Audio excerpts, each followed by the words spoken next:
Saat kita jatuh, kita jadi tahu mana yang teman dan mana yang sahabat. Saat kita gagal, kita jadi tahu mana yang betul-betul peduli dan mana yang hanya singgah dalam senang. Saat kita tidak punya apa-apa, kita jadi bijak mengenal mana yang tulus dan mana yang bulus. Saat kamu sukses, kaya, dan lagi di atas dalam proses kehidupan, semua orang akan memuji, semua orang akan menyanjung, bahkan semua orang akan mengaku kalau dia ikut berperan dalam suksesmu. Tapi pada saat kamu jatuh, pujian itu akan berubah menjadi hinaan, sanjungan itu akan berubah menjadi cacian. Semua orang tidak akan pernah menganggapmu ada. Percayalah, saat gagal, semuanya menjadi gelap.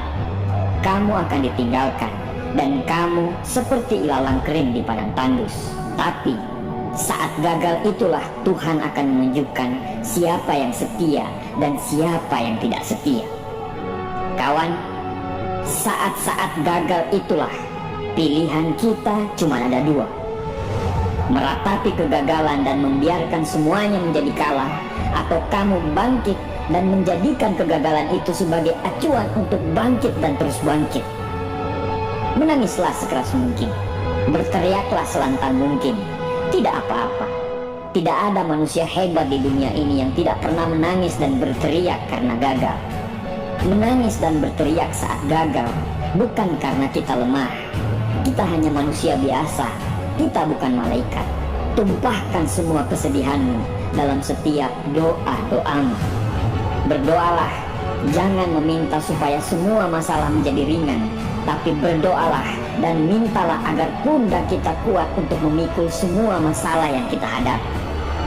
Ketahuilah, Tuhan menciptakan masalah selalu beserta solusinya.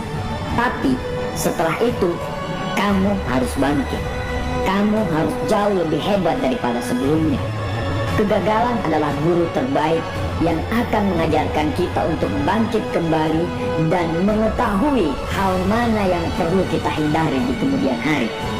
Ketahuilah, anak panah akan melesat jauh ke depan jika sebelumnya ditarik jauh ke belakang. Sama, kesuksesan yang luar biasa pasti diraih setelah mengalami kegagalan yang teramat dalam. Kegagalan hanya akan dirasakan oleh orang-orang yang mau berjuang. Kegagalan tidak akan terjadi kepada orang-orang pemalas yang mengabdikan hidupnya hanya untuk menjadi benalu kehidupan. Bangkitlah, tapi ingat, saat kamu berjuang lagi, berjuanglah bersama orang-orang yang mau sama-sama berjuang, bukan dengan orang-orang yang hanya mau diperjuangkan. Saatnya merubah hinaan menjadi pujian. Saatnya merubah cacian menjadi tepuk tangan. Saatnya mengembalikan apa yang sudah hilang. Insya Allah kamu, kita pasti bisa. Pada saat sukses itu datang, datangi semua orang-orang yang menghinamu pada saat gagal. Datangi semua orang yang meninggalkanmu pada saat terpuruk. Katakan pada mereka, terima kasih kawan, karena dulu sudah menghinaku. Setelah itu, pergilah dan doakan mereka, karena sesungguhnya nikmat terbesar dalam hidup adalah ketika kita ikhlas mendoakan orang yang membenci dan menghina kita.